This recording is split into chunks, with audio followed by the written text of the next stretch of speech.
without sight. Connect, collaborate and create. Hello and welcome to the Sound Without Sight podcast. In this episode, we host a panel discussion, exploring the educational and professional pathways open to musicians and tips for navigating these with a visual impairment. We welcome three very special guests onto the panel. Bobby Goulder, who has built a career as a musician since graduating in 2015, Sarah Bayley, who is a recent music graduate, Sound Without Sight intern and Look UK mentor, and Fiona Waterspring, Student Support Services Advisor at Thomas Pocklington Trust. Joining me as co-host is Megan Adams, Student Mentor Project Officer at Look UK. This interview was recorded live as part of the Sound Without Sight monthly meetup session for July 2024, featuring questions submitted by our community. We close the session with a top tip from each of our guests. We hope you enjoy. So, without further ado, Megan, would you like to introduce the topic for today and our panellists? Yep. Hi, everyone. It's so lovely to see so many names. I am so excited to get involved in this discussion. So today's topic has come around through the uni mentoring program that Look provide, and quite a few of our mentees are young people who are really interested in pursuing music as a degree or a career. And this is sort of our answer to people seeking information on that. And what Look do is we provide peer support and mentoring, and we just love sharing lived experience to help as many people as possible. And this is a brilliant case for that. And we are joined by some graduates of music degrees and also a professional musician who are going to share their lived experience.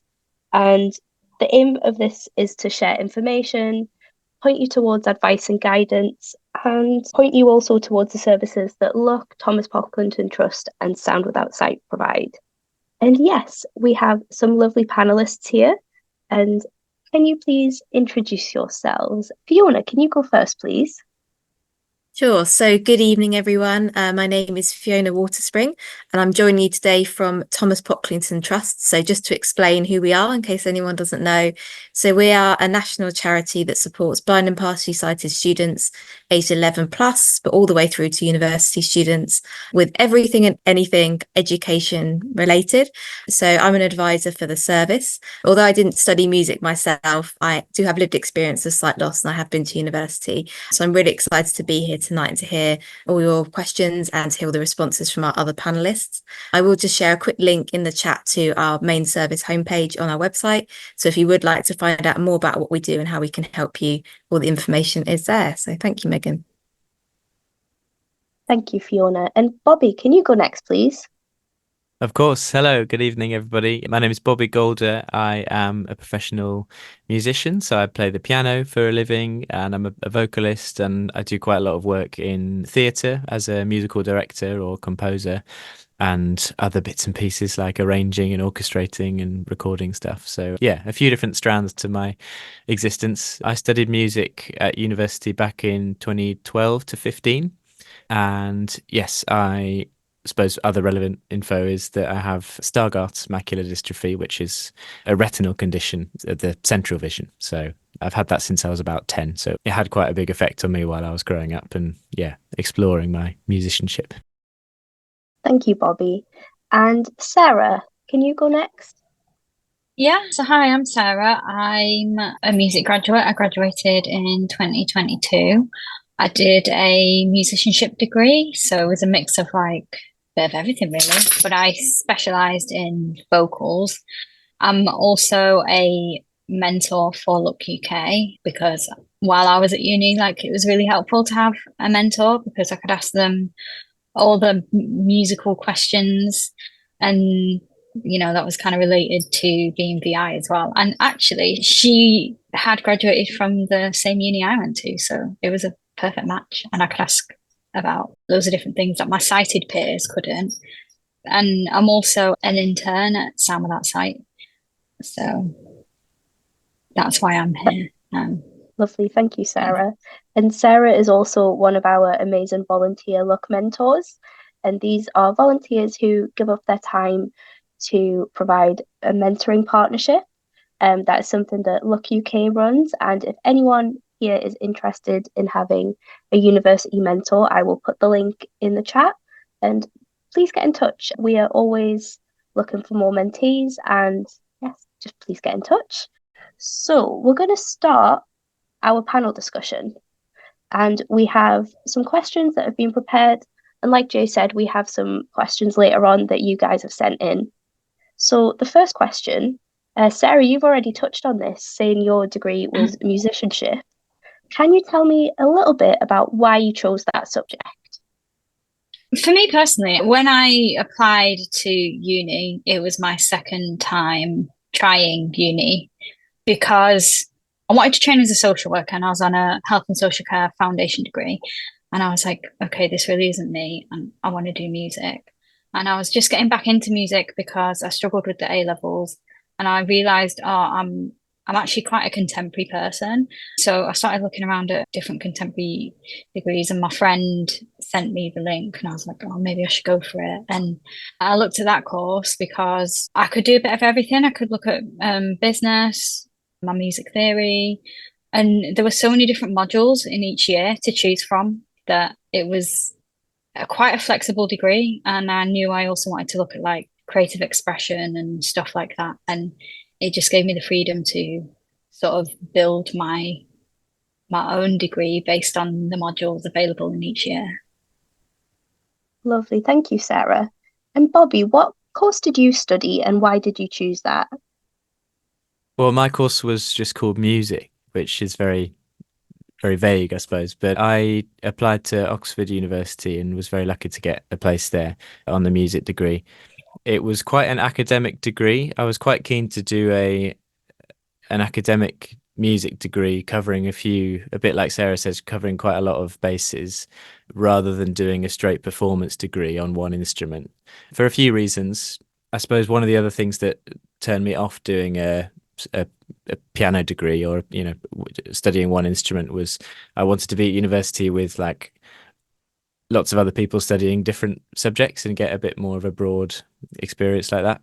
And yeah, the idea of studying a range of things, I'm very interested in, harmony, composition, orchestration, those sorts of other skills, and a general interest in music history and the development of how music worked and how it's gone through all its amazing developments throughout the decades and centuries. So I was interested in all of that.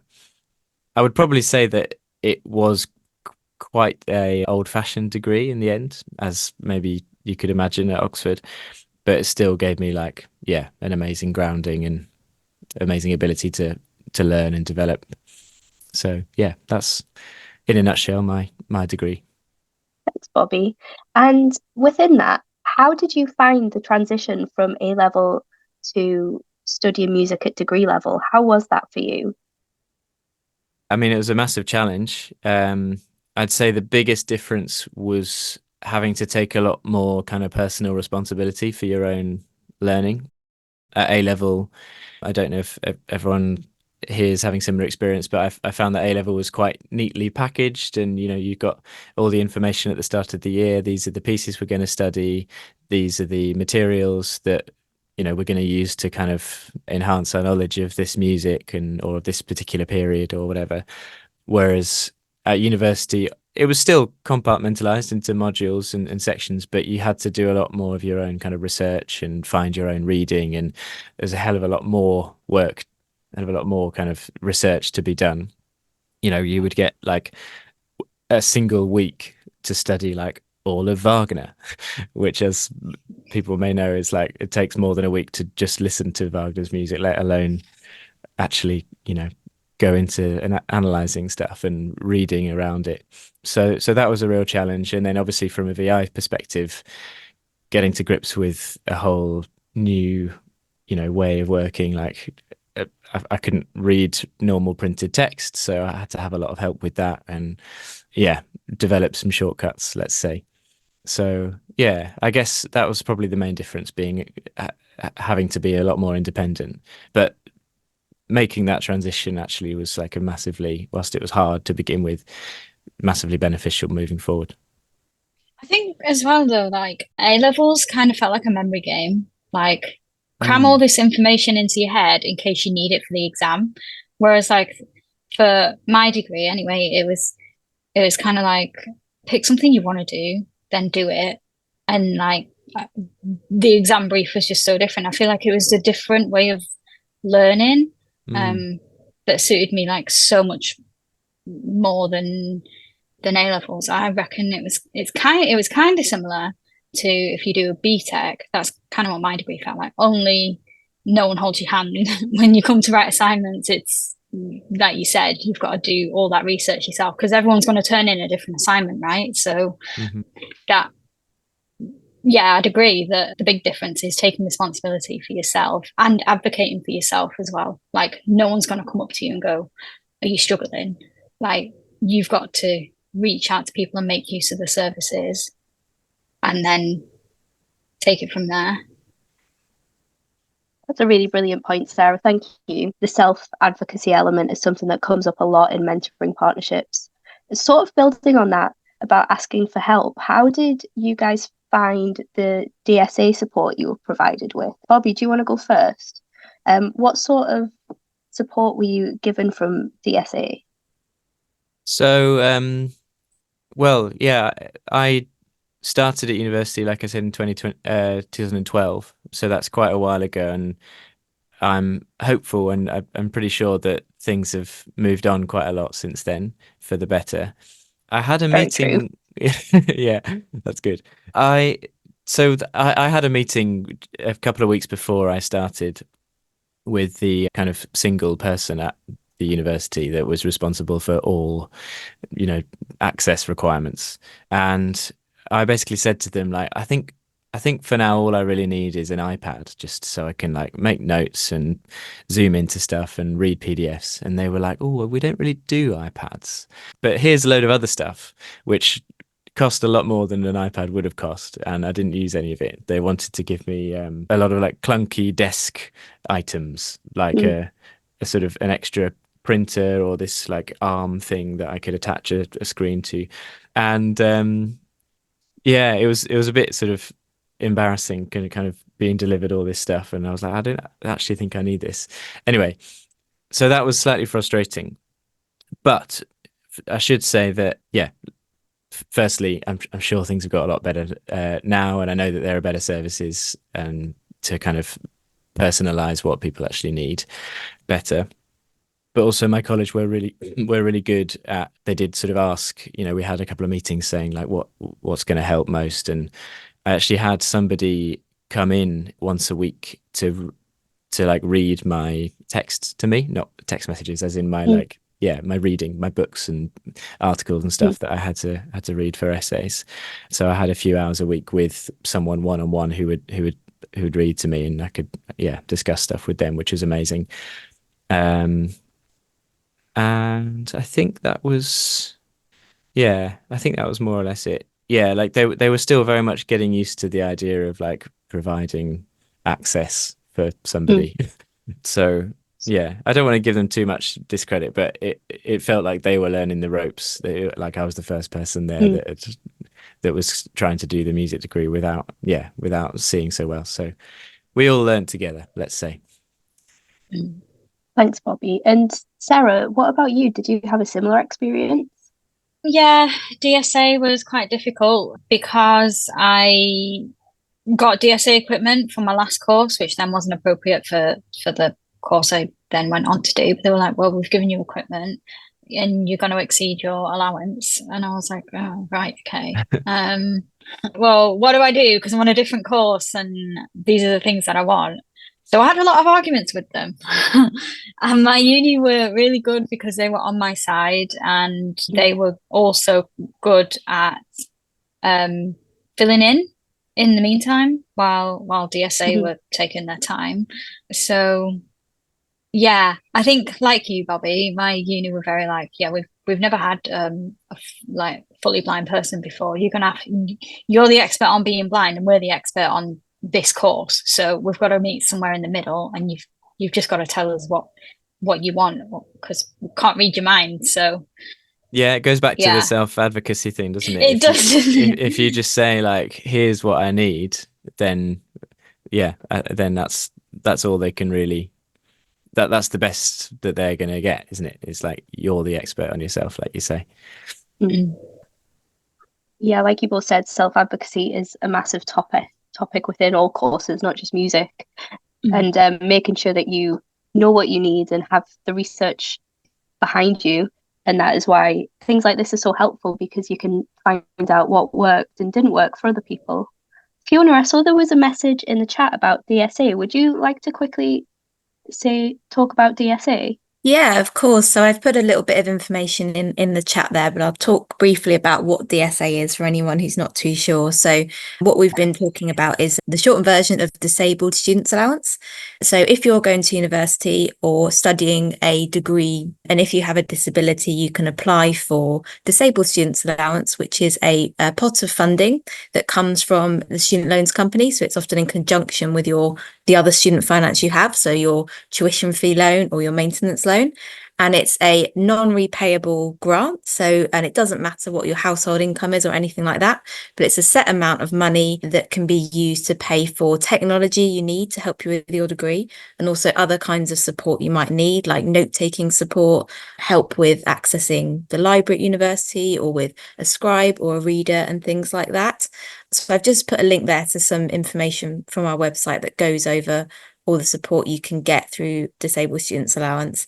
I think for students studying anything either technical or something creative like music, it's really important you look into how Disabled Students Allowance can help you and what can be provided, especially if you're doing, this kind of bit more specialist course where you might need to have certain software related to music that you also need to use maybe your magnification software with, or your JAWS or something like that. So it's really important that students look into this money. It's there to help you. And just quickly, the way it works is that you'll have an assessment once you've applied, either on the phone or in person, and the assessor will go through all your needs relating to your disability, and you'll discuss with them over about an hour to 2 hours in quite a lot of depth what you think you'll need to help you, and then they'll come back and let you know what's available and how it's all going to work and how your support will be put in place. So it has changed a little bit over the years, particularly in terms of things like iPads. It used to be a bit more challenging to get Apple products through DSA, but that is starting to change now. And also the technology available changes literally every year. There's more and more advanced tech available each year. So it's something that we support students quite a lot with, disabled students applications. So if anyone would like any support with this or to talk through it in more depth, we're always happy to help. So I should have said at the start that I also work at RNIB as one half of their music support officer role. So if you feel like you would ever benefit from specialist music support, so I remember when I went to uni, for example, I didn't know what support I could ask for that was music related. So just throw my hat in the ring, really, as an offer of support. If you feel like that would be a useful conversation to have, then please do reach out. Thanks, Jay. I know Bobby touched on it briefly, having library support in the form of a reader. Sarah, did you have any human help that was particularly useful, provided either by DSA or through the uni? Yeah, I did. I had an SSPVI, which is specialist support for the visually impaired, which is basically a QTVI, but at uni, and for some reason they need a different title. I have no idea. But I didn't know that was still available until I reached out to look and was like, I don't have a QTVI anymore. And like, no, you need this. So again, I got that from my mentor. Like, I'm bigging up the program because I'm in it. But that's great though, because I didn't know about Look or what was available. So yeah, it's great that you have someone being like, oh, you should check this out. It will really help. Yeah. And that was funded through DSA, and she was like a lifeline, because whenever I'd forward something and go, it's an image, so I don't know what they're trying to, because they were really good, but it's like they're like, we're trying to teach this concept and we don't know how to make it accessible to you. Here it is. And I'm like, well, I don't know what it is you're trying to teach me. I've not learned it yet. Which, so you get stuck in that cycle. So she sorted all that out. And like, yeah, they all worked as a team, and the disabled support team at BIM is quite small. There was only 3 of them, so I got to know them all quite well, and they got to know me really well. And yeah, just everyone worked together, and all the staff across the board had the same attitude of whatever Sarah needs is what we'll try to give. So, but that was all kind of facilitated through that SSPVI role, because I didn't always have the answers. Yeah. Yeah, that's a really good point. Sorry, Bobby. I forgot to say something that was actually amazing about the support that I got, which, although I had that like initial frustrating meeting at the beginning where they gave me stuff that I didn't need and didn't want to give me stuff that I did need, throughout my time at university, they asked for my reading lists in advance and would scan in like all of the books and articles and stuff so that I had it in PDF form. Obviously, some images weren't very like screen reader friendly or, you know, super accessible, but like at least better than a printed book or article. So that was an amazing help, which just sort of happened, you know, a few weeks in advance. Occasionally had to sort of chase them up a bit, but like it was a really useful thing. That's a really good point, thank you. And Sarah, you are a Braille reader, so how did that go for you, getting music transcribed and books transcribed? So at first they would buy it in. I think it was Golden Cord initially that did the transcribing for them. And then I was a bit like, I can't be spontaneous with what I want in Braille, and everyone else can. Like, they can just whip out their pens and start writing music and whatever, and I can't. And my support officer, Dan, was just so determined that I had what I need. He was just like, yeah, that sucks. They ended up buying an embosser and Goodfeel and Duxbury and all kinds of stuff, and they all went on like training days, and the determination within the team was I'm still, to this day, I'm still quite astounded. And it was in my final year, but they finally got to a point where they were producing it for me in-house. They couldn't like read it themselves, so it was definitely a collaborative effort between the 5 of us. But yeah, it was amazing. And I still don't, correct me if I'm wrong, but I still don't know any other mainstream institution that's done that yet. Thanks, Sarah. That's lovely to hear that the uni was so supportive. And the next question is there anything that you wished you'd done differently, either at uni or in the run-up to uni? And Sarah, do you have anything that you wish you'd done differently? I think it would come back to when I was choosing A-levels, and I think it's because I had it in my head that A-levels are what's going to get me into uni, when really, with a lot of music unis as well, as long as it's a level 3 qualification and you get the UCAS points or whatever, you'll be able to find one that suits you. And I wish I'd done that and just never bothered with A-level really, and just stuck to contemporary, not because of like not because of the A-level course, but because of the music I like and the musician that I am. And yeah, that's kind of what I wish I did differently, because then I don't think I would have done health and social care. I think I ran away from it because I lost a lot of confidence. But I'm glad I'm back. I suppose that would come into research and all the different types of courses that are out there and what would resonate best with you. Yeah, and actually being confident to go to my teachers and be like, I actually don't want to be doing A-level, so what else can I do? And I only did that in I guess that's also taking a risk as well. Yeah, it's taking a risk and having confidence, which at that age not a lot of people have. So yeah. Thank you, Sarah. And Bobby, do you have anything that you wish you'd done differently? It's a tough one. I'm quite pleased with, I'm quite happy with the course that I chose and the university that I ended up going to. I think, and I was already fairly comfortable kind of explaining my condition and the effects of it, but I think you can never go too far with that.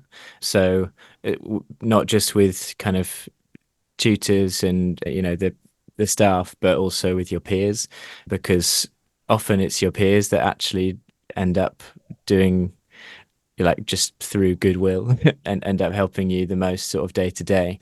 So being a little bit more vocal, and yeah, it's hard to develop that confidence, but yeah, no one's gonna think badly of you if you just explain. And I think that's possibly one thing I could have gone further with. And maybe also in the first couple of years at uni, just getting stuck in with extracurricular stuff as well. Like there's so much music available, so much, or even if it's not music that you want to do outside your course, but like yeah, getting stuck into to all walks of student life, I think yeah, would have enhanced my experience even more, probably. But in terms of access, I think I muddled through okay. Thank you. And the last question is, are you still using your degree in your career now? Mm, And Bobby, do you want to go first? sure. I'm going to say a strong yes and a strong no at the same time. Yes, I am using lots of the skills that I yeah developed whilst at uni, but particularly the sort of practical things around composition and harmony, orchestration, notation, that sort of things. I think the composition module in my degree really helped me, think outside the box a little bit and develop a bit more, my own style and voice. And although I didn't end up with like loads of work that I submitted that I like now that much, it was still a great kind of exercise in just sort of yeah challenging your ideas and developing your ideas. And then I also learned just a load of great kind of groundwork in sort of how to analyze music, and then also yeah the practical skills that I still use. In fact, just now before the Zoom, I was working on an orchestration, which and I was like, oh yeah, I remember learning this particular technique in those classes at uni. So yeah, that stuff's really helpful. That said, in terms of like getting jobs or it being useful, sort of being able to say like I have a music degree, or it being good CV points, I hardly ever use that in conversation. So if I'm being considered for a role as musical director on something, for example, I I will always lead with like the professional experience I have, or with the skills that I can bring. Just saying I did a music degree or I went to Oxford actually doesn't really get you that far in terms of securing gigs or securing jobs. So yeah, and there's a load of the academic stuff which I've sort of forgotten all about as well, some of the historical stuff. But yeah, some skills I use all the time, but in terms of CV points or securing work, it's often not really involved in the conversation. Thanks, Bobby. And how about for you, Sarah? So for me, yeah, I think I have a similar view in that, like, if you just tell people you got a music degree, it's kind of like and what do you have to show for that kind of situation, which is fine. And but I kind of think that the practical experience and living it and doing it is more important really than having the degree. So when you if you decide to do a music degree, think about why you want to do it as a degree in the first place, because there's so many ways into the music industry. It's not like being a doctor. Like some people don't go to uni and they do phenomenally well. So it's one of those. Whereas I know that eventually I want to end up in research. I really enjoy research.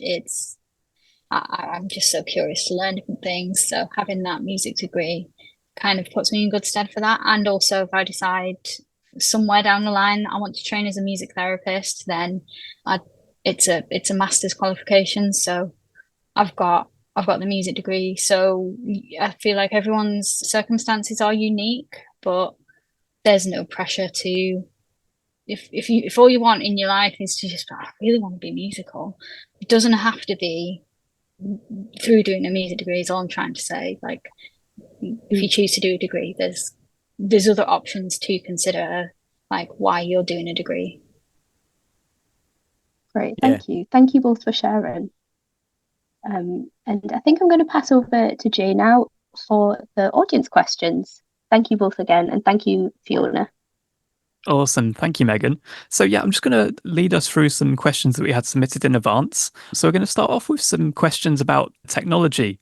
So I'll go to Bobby first. As a large print user, was there any particular technology you used for the different kind of aspects of a music degree? So notation, composition, and recording?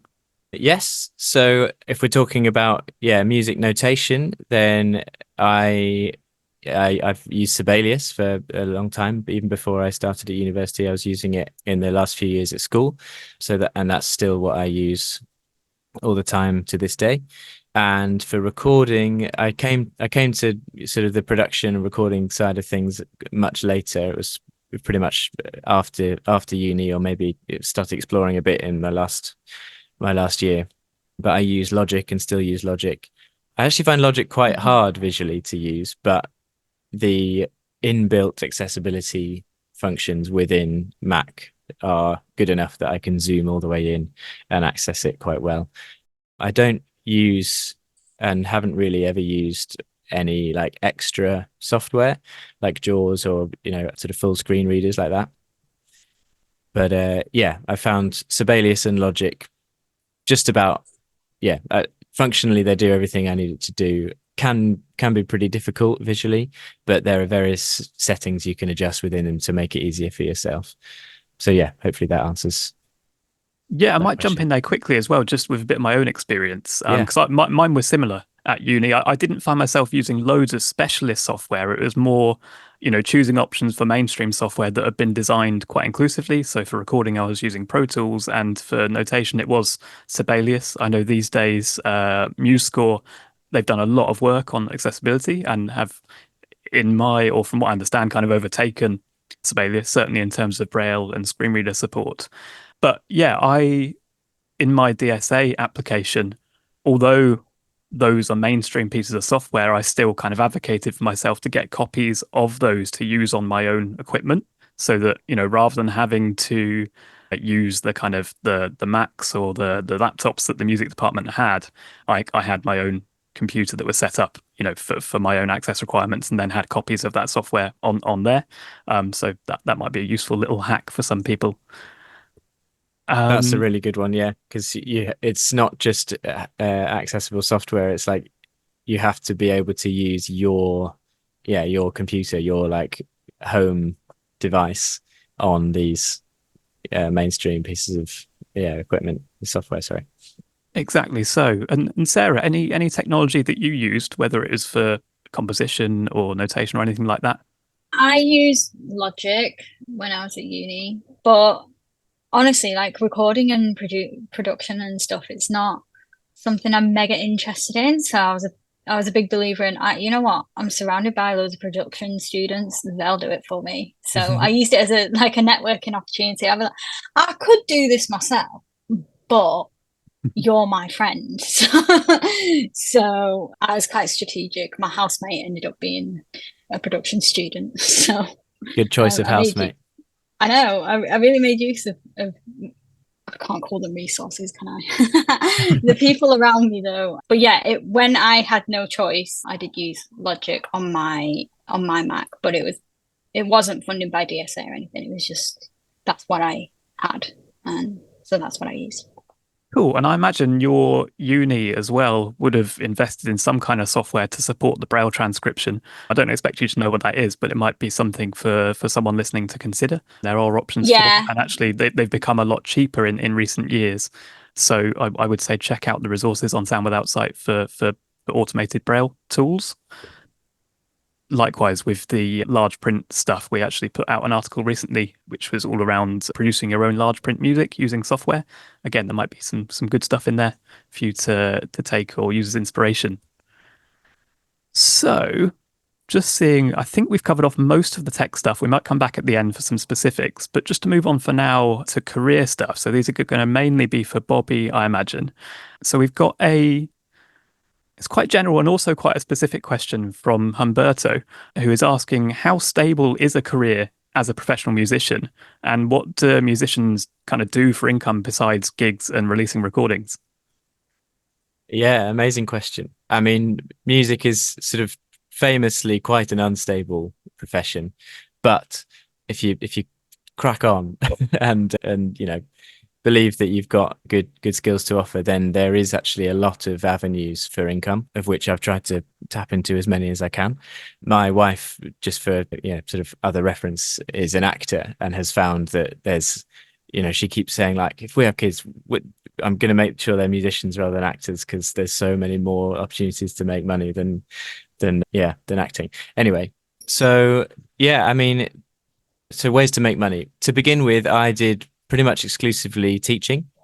So I loaded up on all of the kind of tutoring websites and did a lot of piano tutoring, music theory, A-level music, that sort of thing. So loads of musos do teaching on the side.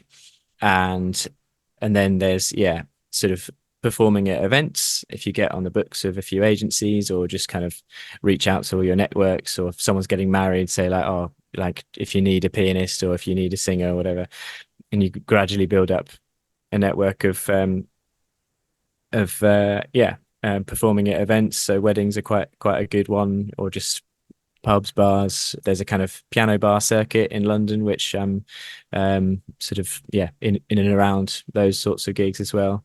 I also set up a function band when I was a year or two out of uni, and that's now doing a lot better, and that's quite a good source of income. Working in the theatre, so there's a whole circuit of musicians working on shows in the West End or just fringe shows. I've those are some of the performing ways. And then you can, maybe it's slightly harder to get going in this sort of thing, but you can make money composing music for YouTubers or for short films. And then maybe if you want to go more into that, then orchestrating and composing for some of the bigger films. So there's a few avenues, but there's quite a lot out there if you kind of just keep plugging away. Thank you very much. I think that's really important to stress, is that, like, I guess the almost like an expectation for the music industry that you will be a bit of a jack of all trades. Like, no one knows everything, like, as soon as you get into the music industry to start with, and you do kind of just have to try a few things, kind of suck it and see what works for you. And I think being adaptable and trying different things is always going to be a big thing. And it's good that you mentioned the composition in the background as well. So doing stuff for sync and library music, I know that's a big way that people earn a living at the moment. But it's difficult because you might not have an immediate income stream from that stuff. You're kind of writing music that then sits in a library and waits for someone to use it for something like an advert or something like that. So it's just something to bear in mind, that there is often a bit of waiting on the back end to get paid for some of this stuff. And I guess gigs are the more immediate cash in the pocket kind of thing. Definitely, yeah. Okay, so another question from Natasha McNaughton, asking for any advice from that, at the point of leaving uni and taking those very first steps into a career in the performing arts. Is there anything that's really essential to do at that point, do you think? I would say that it's about just reaching out to your networks and making your name sort of heard to, even if it's just a few people around you who you think might be vaguely connected to someone who knows someone who might be in the music industry. Do you know what I mean? Just like getting your name there, letting people know that you do music, and you'll find that stuff comes from unlikely sources. If you kind of send your CV out to loads of people, or post on Facebook, Instagram, being like, hey, if anyone needs this, months later someone might call you being like, oh, you sent your CV for this thing, and you said, like, who's this? What? Sorry, I don't remember doing that. Things come from unlikely sources if you just kind of spread the web. So that's worth remembering. I don't know if that's... Oh, no, I think that's totally true. And also, do what you love. I mean, there might be a period where you have to do some of that just for fun. But I think having really good assets and examples of your work to put in a portfolio is always going to be important. You might get some of that at uni, but also continuing music as a passion and a leisure thing, but keeping tabs on your best work is a really important thing. And I think, being in the right place and putting yourself out there is important. I think my main pathway into recording and producing professionally was just from being at gigs and being noticed by people in the industry. I happened to go to some gigs, some different bands that I didn't mean to do this, but like the same producer was on those things, and then he happened to call me up, and he was like, I need an engineer. I've seen you at the gigs that I've produced the music on. Do you want to come and see the studio? And I think that kind of thing is important, just doing what you love, and until stuff comes from that.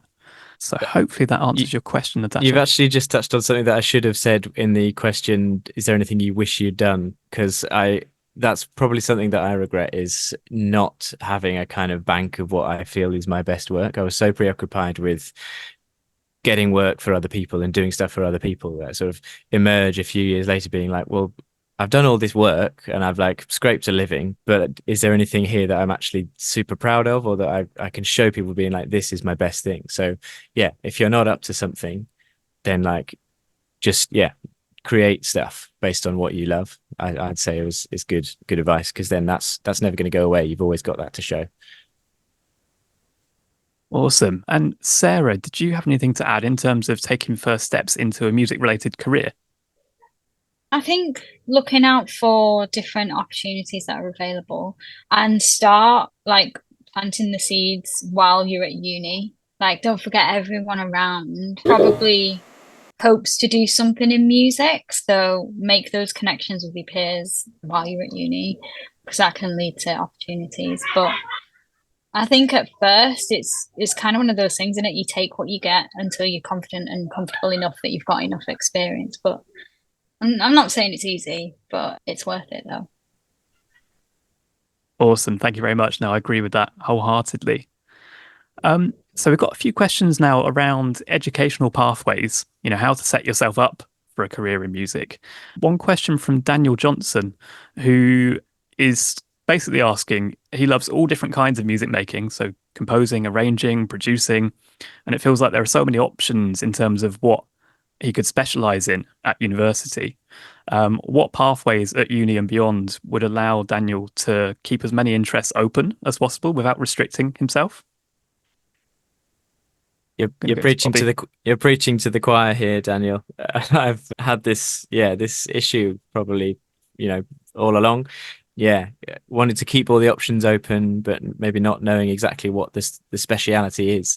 And so that was a big reason why I chose to do a general academic music degree, like I touched on earlier, rather than a specialist performance degree or a specialist composition degree or something, and doing it at a university which is very active and very vibrant in terms of extracurricular musical life. So like, even if you chose not to do a music degree, there's plenty of, like Sarah touched on earlier, there's plenty of really, really successful people out there who didn't even study music. I work with a drummer who did engineering, for example. If you go to uni where there's loads of projects going on, like if someone's doing a short film and you could be like, oh, I could do music for that.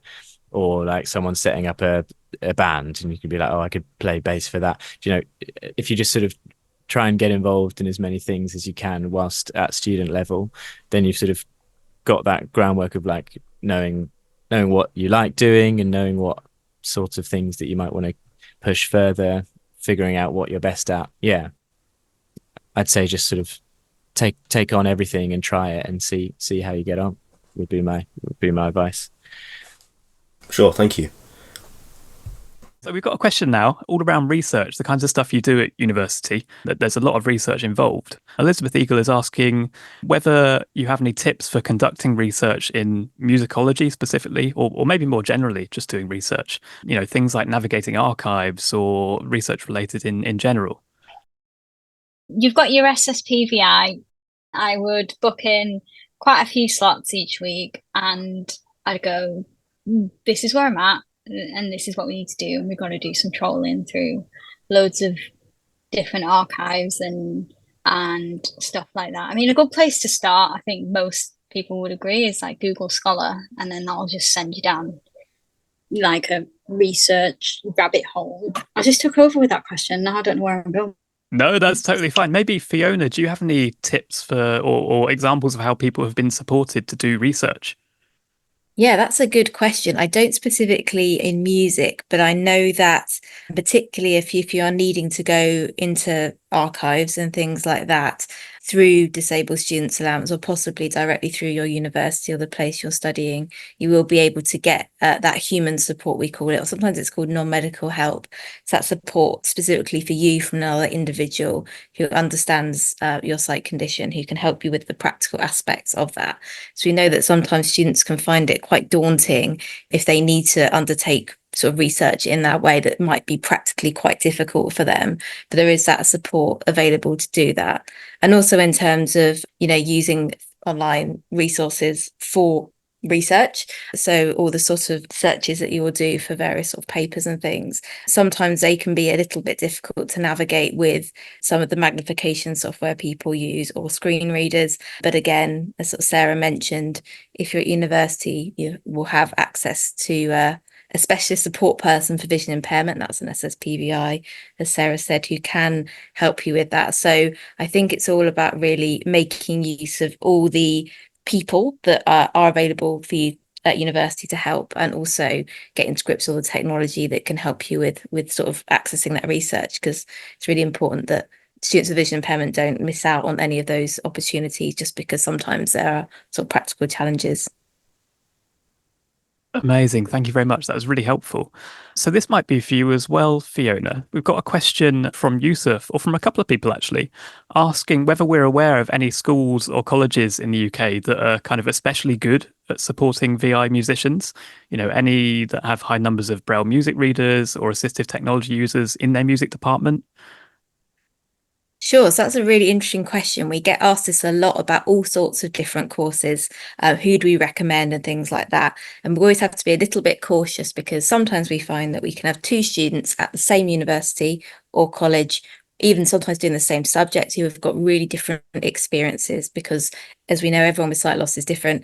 And so one person might find things quite straightforward and the support they get is good, whereas another person, because of their specific needs, it might not always be the same level, which I know sometimes that feels a little bit of a frustrating answer because you want those names of who is really good and who's maybe not so great.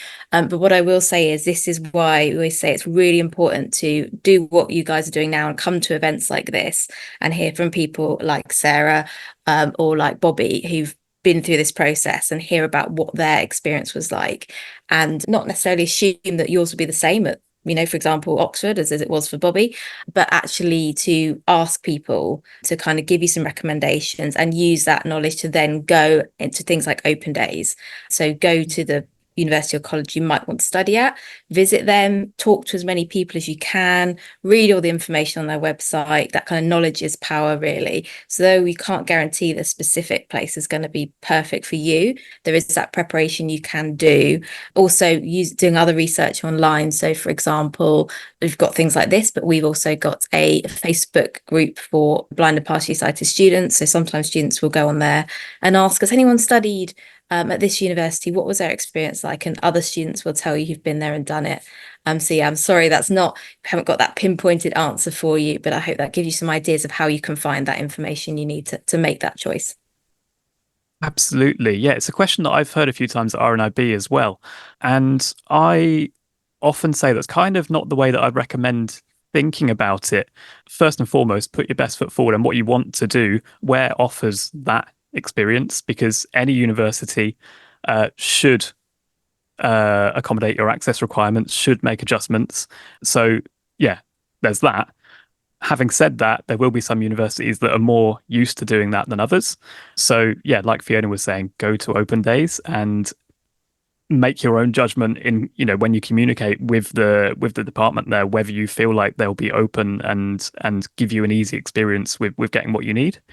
Yeah, Cool. I think that's a really good point, Jay, especially with what you say about all universities should accommodate students with vision impairment, because as many of you will know, you've got the right to have reasonable adjustments if you're studying in the UK through our Equality Act, and sort of the right to get the support you need, really. So yeah, you shouldn't ever assume that a university isn't going to offer that support when there's that requirement that they will. But yeah, it's all about doing that research, isn't it, and seeing what we think will work best. Absolutely. Yeah. Thank you very much for that, Fiona. I'm going to come back to one from Roselle Potts asking for specific recommendations for notating music, whether that's technical or person support, actually getting your kind of musical ideas down on a page. Bobby, do you have any suggestions there? Well, I can say that I've found Sibelius very useful, and I've made that work as a really good kind of option for me. But I should also say that I haven't really tried any other options, so I don't have a great kind of comparison that I'm able to do. But Sibelius I found is great. You can zoom in to the page as much as you need. You can zoom in on certain bars. You can have the score in a panoramic view, so you don't have to kind of keep navigating around the pages, which is something that I found a bit hard. There are various things that you can do in like the house style, where you can make the bar numbers bigger or make the title bigger or color code certain type of text and that sort of thing, just to make it a bit easier to navigate. There's obviously the playback function that as you write, you can kind of do everything with keyboard shortcuts as well. So yeah, I found it really useful just sort of spending an hour or two setting up my own handy nifty keyboard shortcuts so that I don't have to be faffing around in drop down menus and stuff.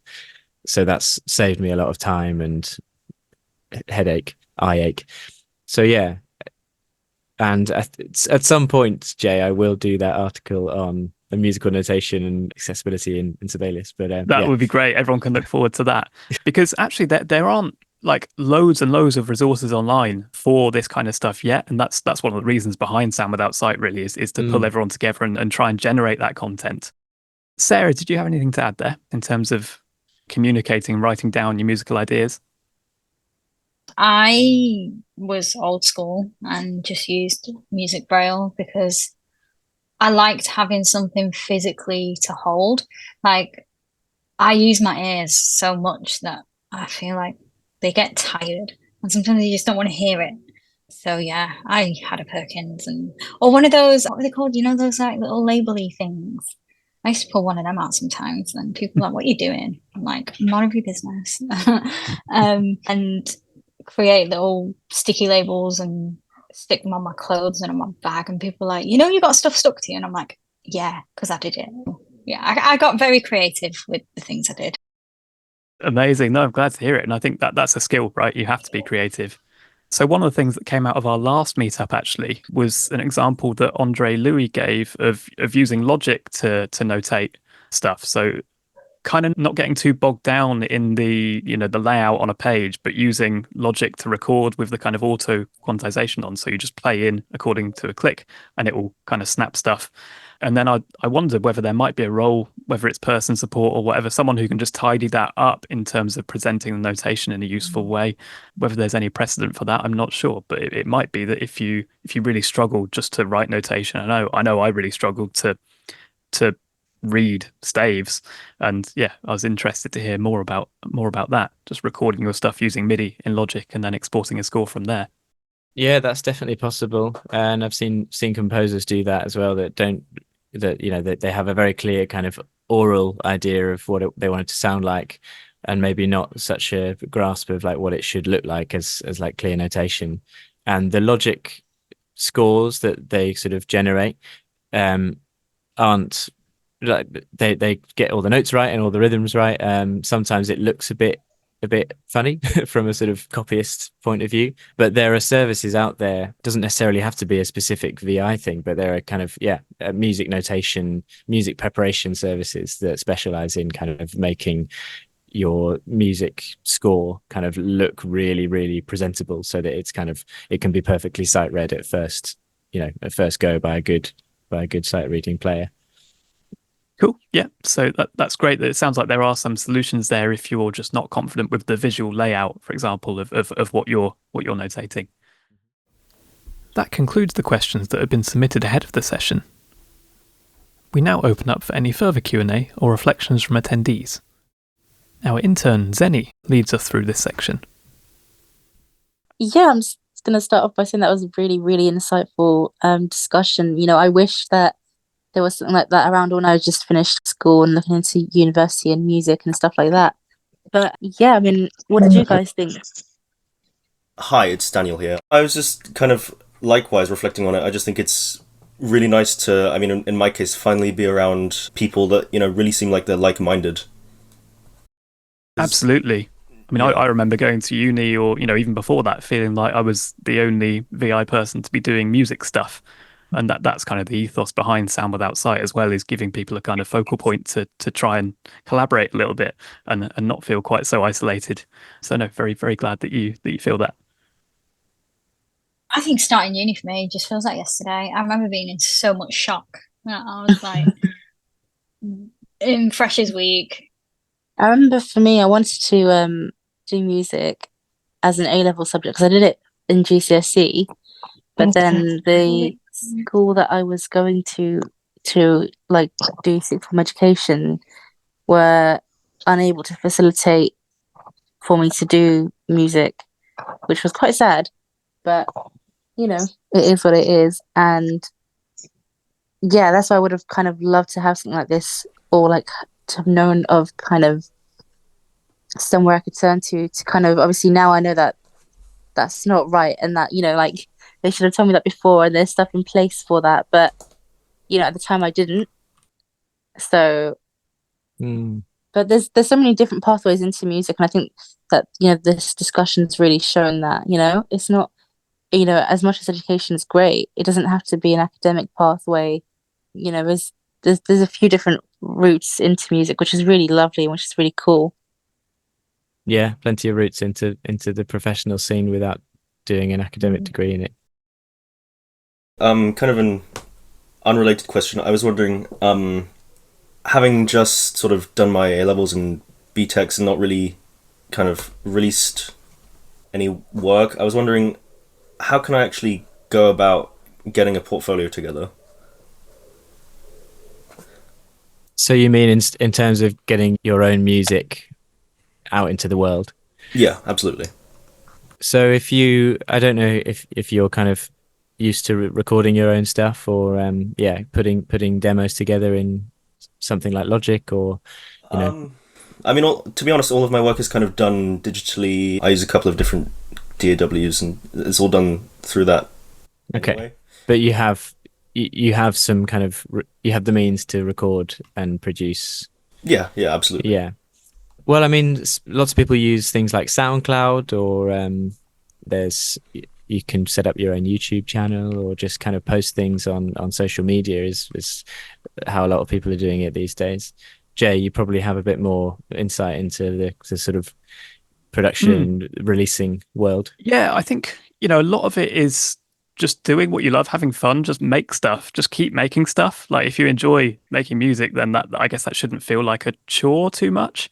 And, you'll keep doing it and you'll naturally improve. And Daniel, I noticed when you signed up, you said that you'd recently created a beat that you wanted to share.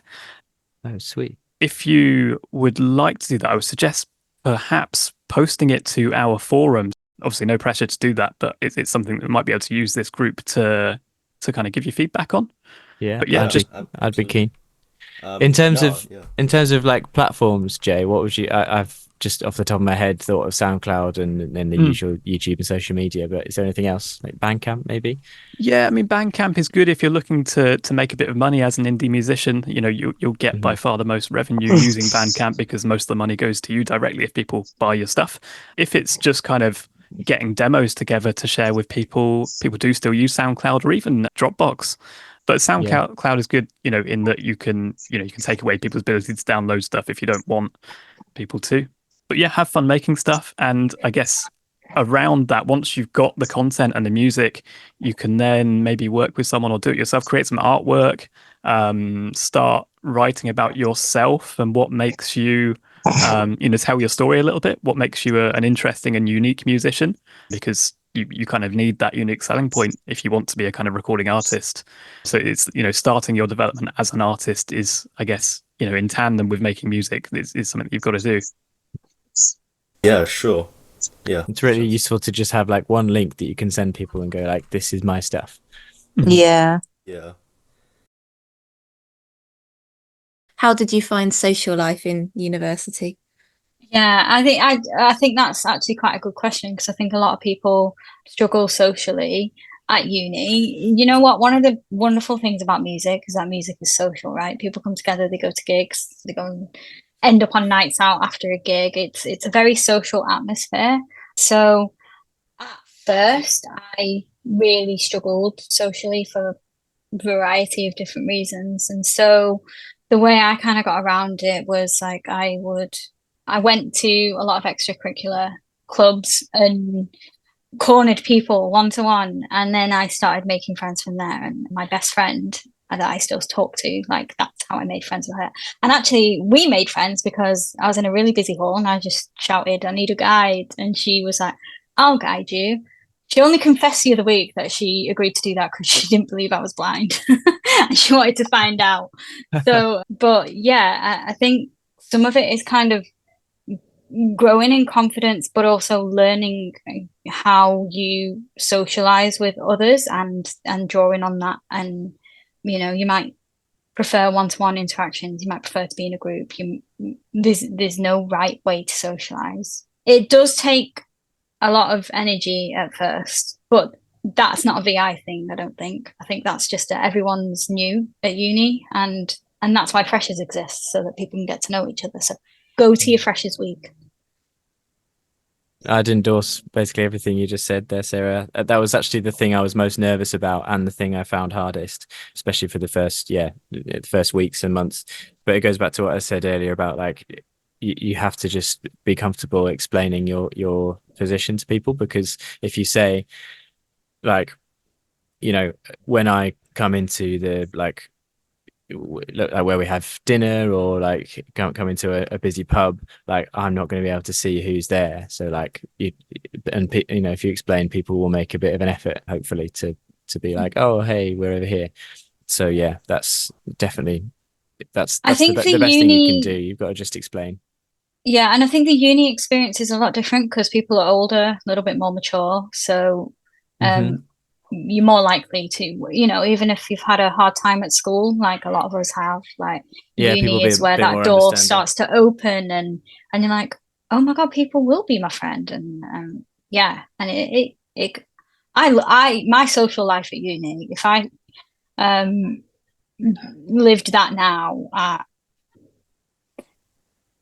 it'd be very interesting because like, yeah, you've just got to do it and meet people. And joining stuff is a really good point, Sarah. Like, yeah, my best friends in first year were from I joined an a cappella group, and I didn't have to worry about like who was going to be there because I knew who was going to be there. It was the same room twice a week, same guys, and just sort of made friends with them, and that developed confidence to just sort of go on from there socially. That was a really big topic for me as well. It's like, how am I going to fit in, and how much do I want to identify with being partially sighted and all that kind of thing. And it is a big topic. And Fiona, I saw you just came off mute. Yeah, I just thought I'd add a little bit there about sort of the practicalities of getting yourself around campus and around the town or city that you're going to be living in, especially for students who either are using a long cane or have a guide dog or just need a bit of extra help with mobility. It's, really important as students that if you possibly can, you sort of try and familiarise yourself with the surroundings you're going to be in, be it the buildings that you're going to be doing your course in, or the town that you're going to be living in, or the routes from your accommodation to your university, because that can make it a lot easier for you socially when you have that confidence as much as you're able to do that independently, or to also be able to confidently ask for help getting home after a night out and things like that, as well as of course using local buses and the trains and things like that. And it is really hard when you're going to somewhere new and you're trying to worry about your course and getting your head around all that. And then you've also got to think about your mobility and how you're going to get from A to B. But there is also a lot of support out there available. That's something which Disabled Students Allowance can also help with, is mobility support with learning routes to and from your accommodation to where you're going to be studying and around your campus. And there can sometimes be help from local authorities with other kind of daily living stuff, with getting around the town centre, getting to shops and things. So it's really important, if you think you're someone who needs that kind of support with your mobility, to prepare for that and look into those options so that you can basically set yourself up to have the easiest time of socialising you can, kind of from that perspective. That's super, super useful, Fiona. Thank you very much. So I noticed we've got a hand up from Molly Downs. Yeah, I just wanted to say, it's kind of less a question, it's more of like just a comment really. I just wanted to kind of say that I thought the whole interview was really like inspiring, really, to me, just to be able to hear everyone's thoughts. Because when I first kind of realized I had sight loss and stuff, I kind of thought, oh my God, I'm not gonna really be able to do anything in the future. And then kind of like gradually, as the years have kind of progressed, I've realized that well, there is actually a lot of things that you can do regardless of like your sight and your vision, you know. So I just wanted to say thank you so much for coming and all that lot. And yeah, it was really inspiring. Oh, that's very, very nice to hear. Thank you very much, Molly. No, that's great. I mean, that's why we're here. That's why we're doing this. I don't know whether Bobby and Sarah, you had a similar experience, but for me, it was very much feeling quite alone in music Yeah. making when I was young. So yeah, wanted to try and show that you're not, and there are solutions. You know, you don't have to feel like you're reinventing the wheel or coming up with solutions for the first time, because some people will have found solutions, you know, before you. Yeah, the best advice I ever got was just like focus on what you can do. There's always going to be stuff, whether you've got sight loss or not, there's always stuff that you find hard. So just if you focus on what the things you can do, then yeah, you can't go wrong. Yeah, and just a quick plug as well for Sound Without Sight and our Knowledge Hub. If you feel like you've got a solution that we've not spoken about today, please do feel free to upload that so everyone can see that. So we've got two hands up. We've got Megan first and then Jalen after. Yeah, I was just gonna say in the chat there's a question from Kira saying, in college and university, do you have LSAs? So when you say LSA, I'm guessing you mean learning support assistants. That sometimes it might be that, sometimes it might be a classroom assistant or a teaching assistant. They're all kind of the same thing with different words. So that's the kind of phrase that we'd use in school or college, and that would usually be like a member of staff who would be sort of with you in your learning and help you with whatever you needed practically doing. Like accessing your materials for learning or helping you get around the classroom and things. So that that's true. Yes, that would definitely be there in college. Yeah. But if you went to university, just the names of things change a little bit. So you'd have someone who's called either a scribe or a note taker or an access assistant. Oh, that's helpful. Like that. So yeah, that kind of support absolutely is there at university and college. It's just the names of things are a little bit confusing. But if that's anything you'd like to have more help with, we're happy to help you. Yeah, that's good, because in school in my school they're really good. They have like a resource where like all the kids, like there's multiple VO kids at my school, and we can all go in and like get modification as long as it's sent in advance, like either on a memory stick or as a hard copy or emailed. And then like the teachers are really good at sending mod, and then like sometimes in lessons we'll have LSAs. Like in most of our lessons, especially when we get to GCSE or we're new to the school, like they'll come into like our lessons and like they might take notes, but normally we take notes, and then they'll just like describe what's happening on like the board or something. Yeah, that's all really, really useful support, isn't it? So you definitely that would continue in some way or another all the way through education.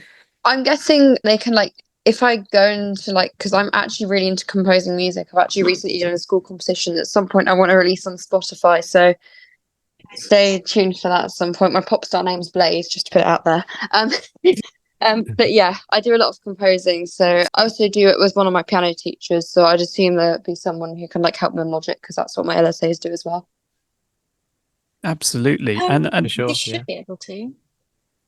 It's good to have someone, who actually knows the specific software that you want to use. It's one thing having someone like read the board to you or, everyday lessons and stuff, but typically that person probably wouldn't be able to be like, so if you go into the edit window and scroll under transitions, If I said, can you quantize this and then make this do this with the tempo and this, they'd be like, I don't know how to do pull that. up a multi-band compressor. Mind creating a new vocal track and just putting in, no, Kira, I don't know how to do that. I'm going to have to go over to the teacher. So we're wondering if there is any suitable higher education or university college that focus on music performance that can offer support for blind and neurodiverse individuals. I mean, again, I think I'd like to reframe that if we can to, I guess, first and foremost, looking at the course content and then what adjustments individual universities might be able to make. Having said that, I know the Royal National College for the Blind, for example, do run an audio production and music course that might be one to look into. Right, so can you say again, Royal? Royal National College for the Blind, RNC, Oh. in Hereford. There's also New College. New College, Yeah. Worcester. Okay, definitely have a look. Thank you. They would be the two kind of specialist routes that come to mind. There are also other colleges that I was looking into going into that seem like they could support blind and visually impaired people, but they're not. Like, they are kind of more mainstream. So there's the Academy for Contemporary Music, It's the ACM. Yeah. That's quite a contemporary Yeah, music it's similar college. to BIM, that, isn't it? Yeah. I Mm. mean, Jim, if your son sounds like he's a bit of a piano whiz at quite a young age, there's also, I mean, you would have heard of these, I'm sure, but the Royal Academy of Music, the Royal College of Music, Guildhall School of Music, those three are very. Yeah, I know, but these are very highly competitive. It's really hard to get in anyway. So It's yeah. always worth a go. Yeah, They are definitely. Yeah. competitive. I will say with those conservatoires, they're good. They also often have a junior program that you might have success kind of That's testing the water on their junior programs. It might also be worth looking for inclusive ensembles throughout the UK. For example, there's the National Open Youth Orchestra and all of their connected ensembles that are specifically kind of aimed at inclusion for everyone.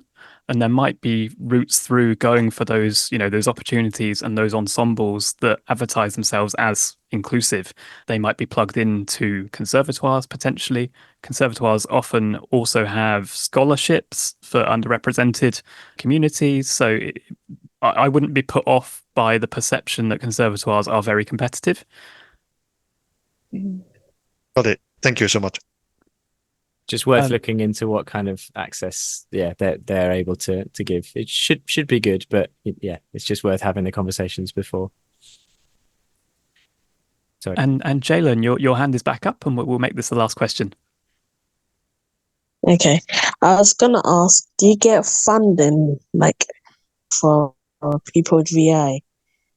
So, for example, to provide like different devices for us and. Yeah, so we've put together some information regarding music funding. A lot of it depends on your age and what kind of thing you want to do. So for people under the age of 18, the Amber Trust are normally the organisation that we would signpost to.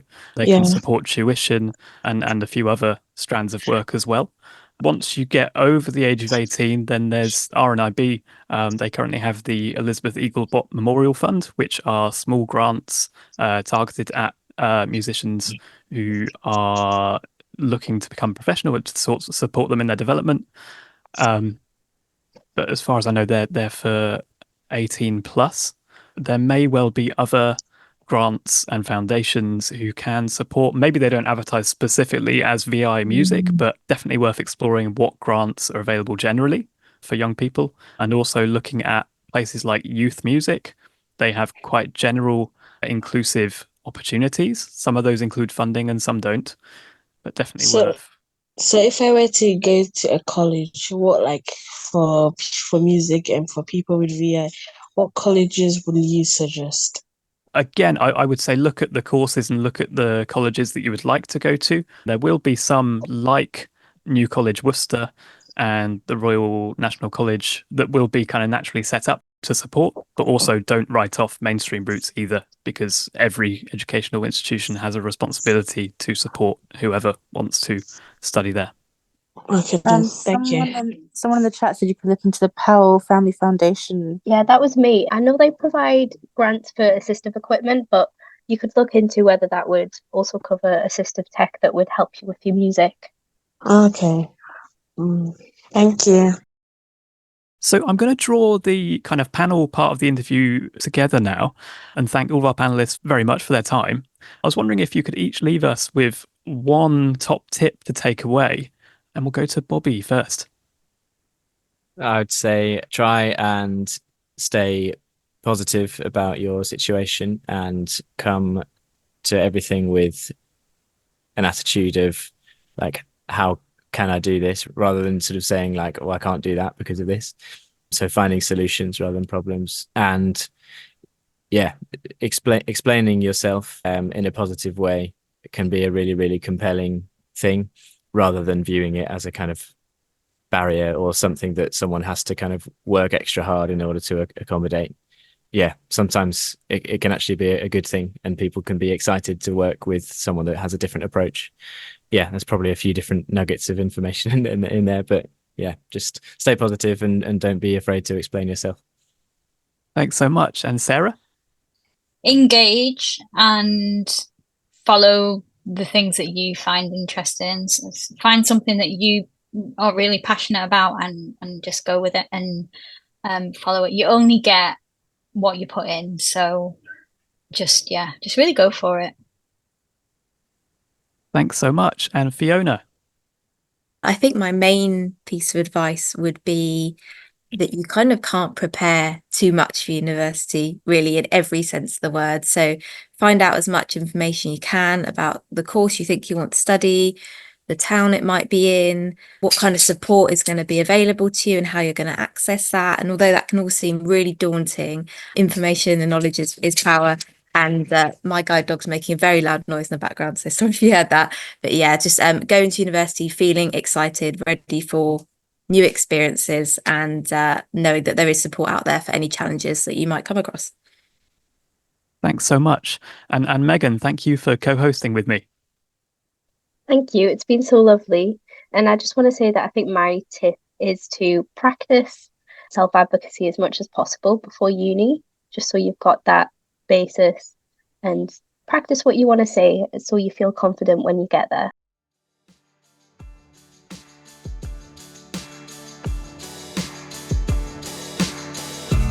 Thank you for listening to this episode of the Sound Without Sight podcast.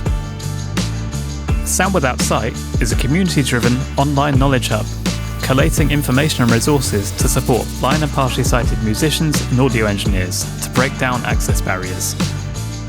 If you're a visually impaired musician or audio engineer, why not share some solutions you found on our knowledge hub? You can learn more and get involved at soundwithoutsight.org. If you've enjoyed listening to this podcast, please consider making a donation to support the project. You can do so at soundwithoutsight.org/donate. The music you're listening to was kindly contributed by community member Mackie Jones of MapleMixProductions.com.